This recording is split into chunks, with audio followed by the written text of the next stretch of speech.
네, 창세기 14장 수요예배 말씀 여러분과 나누겠습니다.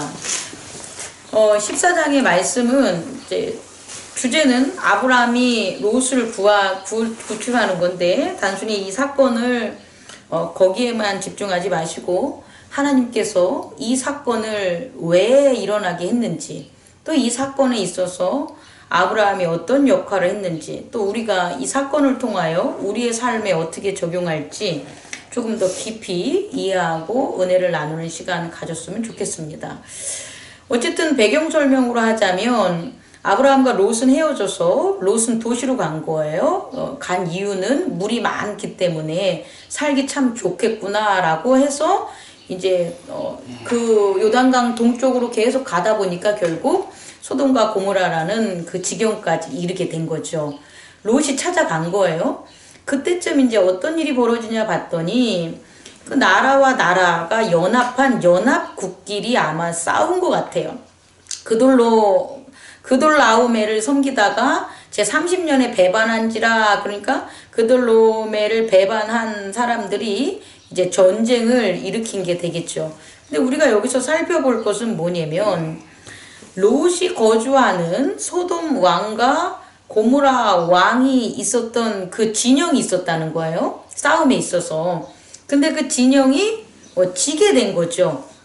저게 됐더니 그 상대편이 소돔과 고모라의 모든 재물과 양식을 11절 빼앗았어요.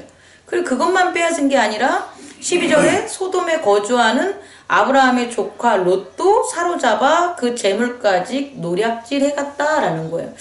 사실상 제가 어제 말씀을 요새 이제 하루하루 올리는데 나는 우리 성도님들이 하루하루 그 말씀을 잘 묵상했으면 좋겠다는 게 이제 제 바람입니다. 그 말씀에 하나님이 왜 구원이 있냐, 이 심판이 있냐, 이걸 되게 우리는 좀 생각을 해야 돼요.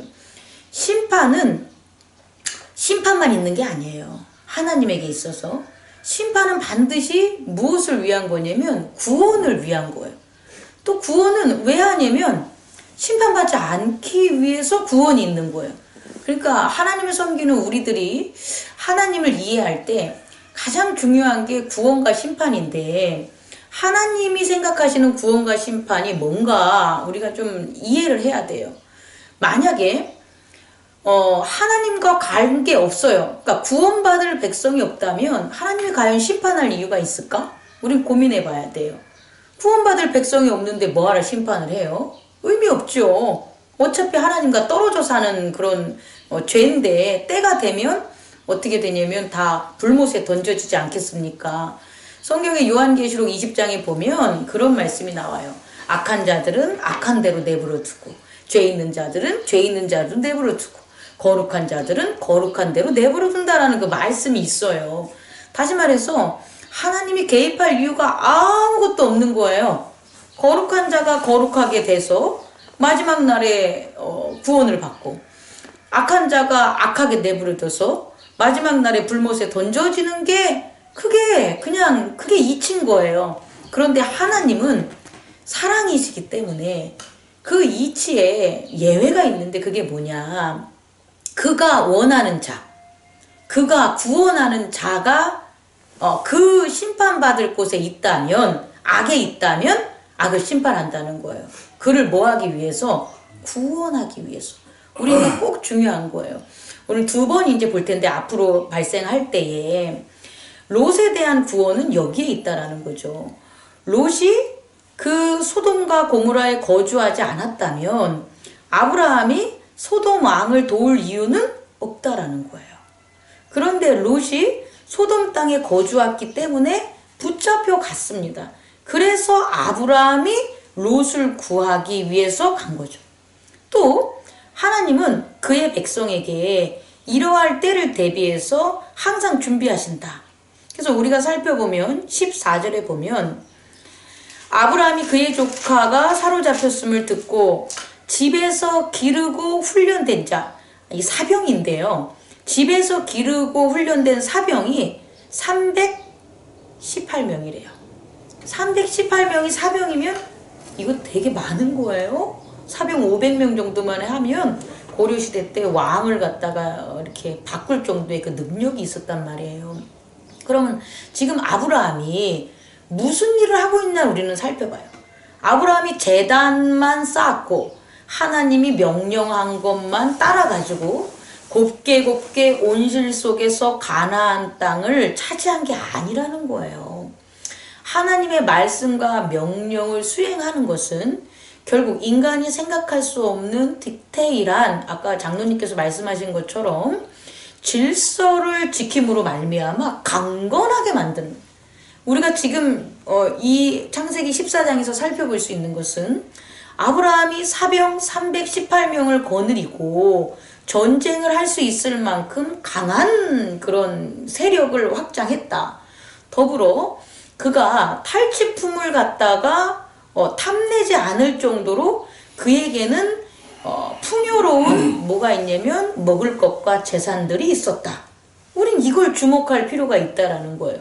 결국 하나님께서 하나님의 말씀을 우리에게 주시는 것은 우리를 구원하기 위한 그런 사람으로 세우는데, 그 믿음에 우리가 실천하고 따를 때에 우리가 정말 하나님의 말씀대로 살았다라고 한다면 이 두 가지가 충족돼야 되는 거예요. 하나님의 제단을 올바로 우리가 섬겼다고 한다면 하나님은 그 제단을 통해서 그의 지식과 앞으로 일어날 일들과 이 세상을 이길 수 있는 가지가지 많은 지혜들을 그 거룩한 제단을 통해서 우리에게 가르쳐주고, 그 거룩한 제단을 통해서 아브라함은 발전할 수 있었다는 거예요.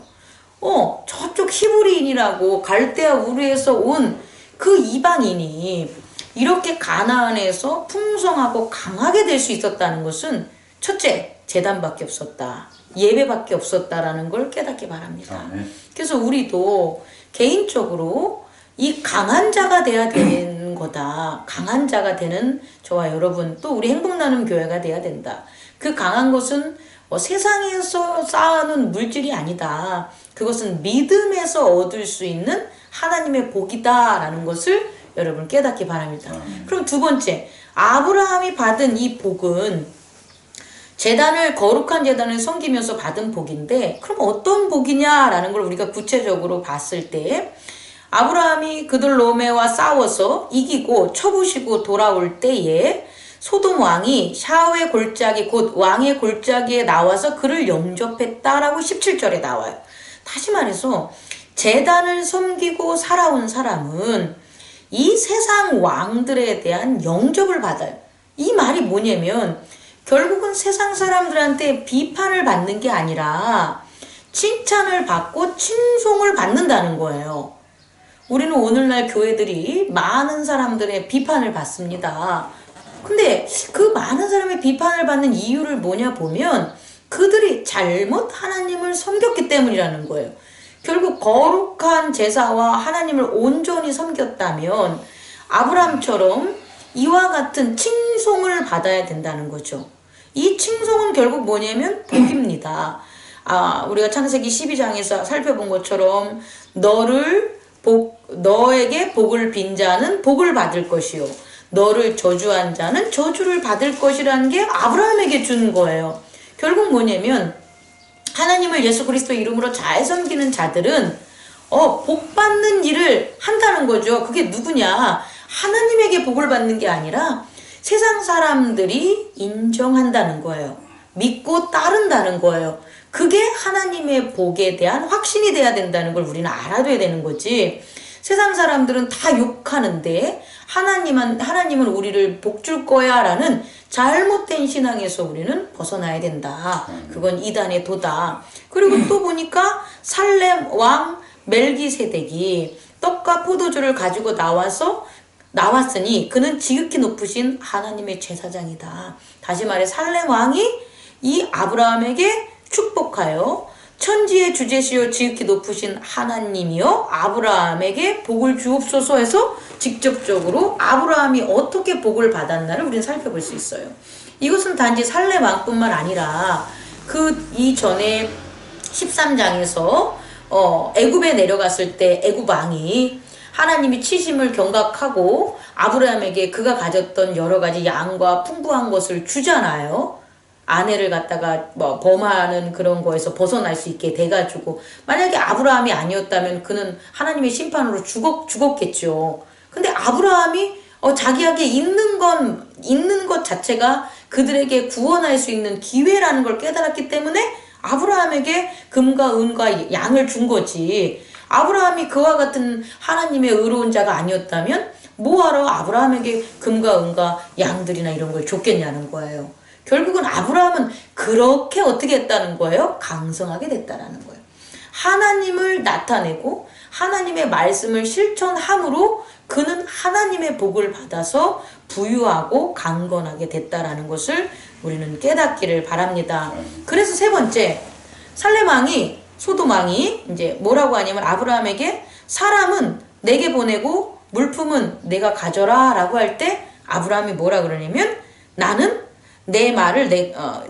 뭐라고 했냐면 23절, 내 말이 내가 아브라함으로 치부하게 하였다 할까 하여 내게 속한 것을 시로락이나 들매끈 하나도 내가 가지지 아니하리라. 이건 아브라함이 소돔 왕에게 한 건데 아브라함은 어떻게 이런 말을 할 수 있겠냐는 거예요. 아 그래, 내가 노력해줬으니까 그래, 원래 사회법적으로 우리 국가법적으로 부족법적으로 하면 전쟁에서 이긴 자들이 당연히 그 빼앗긴 물건을 가져가니까 내가 가져갈게 라는 게 세상 법인데, 그게 아니라 아브라함은 그 법을 따르지 않고 뭐냐 그러냐면 내게 속한 것은 시로락이나 들매끈 한 가닥도 내가 가져가지 아니하겠다라고 한 이유가 뭐냐면 이건 분명히 하나님으로부터 들은 말씀이라는 거예요. 하나님은 제단을 통해서 아브라함을 가르친 거죠. 그 하나님의 세계에 대해서 계속 가르치는 말씀을 하셨고, 그 말씀의 깨달음으로 아브라함은 내가 이렇게 해서 이길지라도 내가 하나님이 하신 일을 내가 한 일로 저들이 오인하게 하면 안 되기 때문에 이렇게 하면 안 되라는 말씀을 자기가 세운 거예요. 만약에 제단으로 섬기는 아브라함이 없었다면 이때 지금 부자 되는 기회죠. 오늘날 지금 마스크 대란과 이제 소독약 대란이 일어나는데 두 가지 양상으로 나눠요. 어떤 사람들은 자기가 가진 금액 1억 몇 억을 그 못 사고 빈곤계층을 위해서 써달라고 기부를 하면서 마스크를 갖다가 기부하는 사람이 있는가 하면, 어떤 회사는 내가 이런 폭리를 취하지 않고 안정을 위해서 이 가격을 동결하면서 생산을 갖다가 다 투명하게 하겠습니다 하는 그런 회사가 있는가 하면, 어떤 회사는 이때가 기회다라고 해서 온갖 돈을 벌려고 아주 난리를 피는 거죠. 근데 결국 멀리 바라본다면 결국은 악하고 업무술수하고 매점 매석을 했었던 데는 분명히 사후에 그와 같은 돈을 번 거에 대한 비난을 받을 거예요. 근데 어렵더라도 나누고 절제하는 그런 법 안에서 살고 질서 안에 살았던 사람들은 지금 돈을 못 벌어도 기업의 신뢰와 어떤 그 믿음을 얻게 돼가지고 나중에 끝까지 이렇게 견실한 기업으로 저는 발전할 거라고 생각을 해요. 우리 사람들도 마찬가지라는 거예요. 우리 사람들도 지금 어렵지요. 어떤 사람들이 어려워서 서로 돕는 것도 오히려 안 하고 오히려 사재기를 해서 자기만 살려고 하는 사람이 있는가 하면, 어떤 사람들은 자기가 가진 것을 이렇게 내어줌으로 나누면서 서로 협력하는 사람들이 있어요. 그럼 오늘 기독교인들, 특히 행복나눔 교인들은 어떻게 살아야 될 것인가? 그 답은 교회에 나와서 예배 드리면서 말씀으로 내가 세워졌을 때 하나님이 우리에게 가르쳐 주는 거죠. 나누어라, 두려워하지 마라, 걱정하지 마라, 너가 해야 될 것들은 이런 것들이라. 그런 말씀이 섰을 때 이게 실천이 되는 거지. 아무리 목사님이 뭐하자 한들 내 생각들이 다 없어지겠냐는 거예요? 안 하겠죠. 지금 우리는 아브라함이 왜 복을 받았는지, 제단을 통해서 받은 복들은 이와 같은 효과와 효율성이 있다는 거예요. 그리고 더 나아간다면 아브라함이 이걸 안 받은 게 다행이라는 거예요. 왜 안 받은 게 다행이냐면 안 받았기 때문에 롯을 구할 수 있는 15장 이후의 일들이 벌어져요. 왜냐하면 이 소돔 왕은 지금 이 전쟁을 통하여 하나님은 아브라함에게 은혜를 얻었기 때문에 살레망 멜기세덱을 비롯해서 다시금 회개하려는 아브라함을 통해서 살아계신 하나님을 보였기 때문에 회개하라는 것을 전해준 사건이라는 거예요. 그런데 우리가 성경으로 증명할 때 소돔 왕과 고모라 왕이 이렇게 전쟁에서 지고 아브라함의 은혜로 빼앗은 것을 받았음에도 불구하고 도시가 하나님의 거룩함으로 되돌아 회개하지 않고 오히려 더 음행하고 더 간음하는 쪽으로 바뀐 것들이 뒷부분에 나온단 말이에요. 그렇다면 우리가 오늘 말씀에서 확인할 수 있는 것은 아브라함을 통해서 끊임없이 소돔과 고모라를 포함한 그 하나님을 섬기는 살레망 멜기세덱 제사장이 있는 그 지경이라면 그들은 하나님을 아는 자들 아니겠어요. 근데 그 아는 자들이 하나님이 이렇게 자기를 거룩하게 잘 섬긴 아브라함을 통해서 구원해 줬음에도 불구하고 다 돌이킬 수 있는 시간을 줬는데 이것에 대해서 이들이 되돌아치지 않았을 때 결국은 뒤에 소돔과 고모라에 대한 심판, 그 심판이 이루는 때가 온다 안 온다, 온다라는 거예요. 18장을 간다면, 18장 이후로 간다면. 그래서 저는 여러분에게 얘기해주고 싶은 것은 하나님은 의인을 통해서 하시는 일이 너무나 크시다. 오늘 아브라함을 통해서 한 그 구원의 그 일들을 오늘날 행복나눔 교회 가족들은 누구를 통해서 이룰 것인가를 고민해 봐야 돼요. 행복나눔 교회 가족들은 우리 목사나 장로님들이나 혹은 장로나 권사들을 통해서 이 일을 이루지 않겠습니까? 성도들이 믿음이 부족해서 예배를 못 참석하는 것을 그걸 어떻게 그걸 우리가 뭐 하겠어요? 하지만 우리 직분자들은 그게 아니라 더 깨어서 날마다 기도하면서 우리를 통하여 행복나눔 교회를 지키시는 하나님을 믿으셔야 됩니다.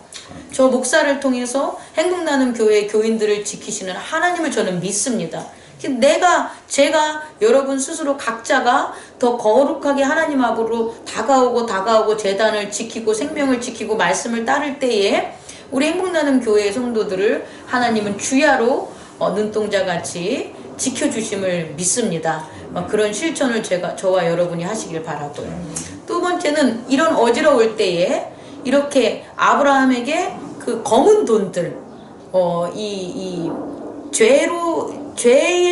죄의 싹수로 있는 그런 재물들, 그런 것들로 우리를 분명히 유혹할 수도 있다. 그럴 때 아브라함이 하나님께 영광을 돌림으로 그 검은 돈을 안 받음으로 결국은 누구를 구원했냐? 뒤에 가면 롯을 구원한 거죠. 만약에 이 돈을 받았다면 롯은 의인이라고 얘기할 수가 없는 거예요. 그리고 롯 하나를 위해서 하나님은 또 그 롯을 구하는 그의 가족들과 그 사람들은 의심해서 돌아봐서 다 죽지만 롯은 그 말씀에 순종하고 따랐을 때 구원을 받게 되잖아요. 그런 것들 또한 우리가 이제 확장된 시각으로, 확장된 깨달음으로 이해하고 믿음을 세워가는 저와 여러분들 되기를 간절히 원합니다. 어려운 시기입니다. 처음 닥친 시기입니다. 그러나 한편으로 보면 제가 서두에 말씀드렸지만 만약에 지진이 나고 전쟁이 났다면 얼마나 우리가 손쓸 수가 없죠. 지금 난리 아니겠습니까? 근데 그런 난리들이 세계 곳곳에서 분명히 일어나고 있습니다. 단 우리 대한민국이 아니었던 것 뿐이죠.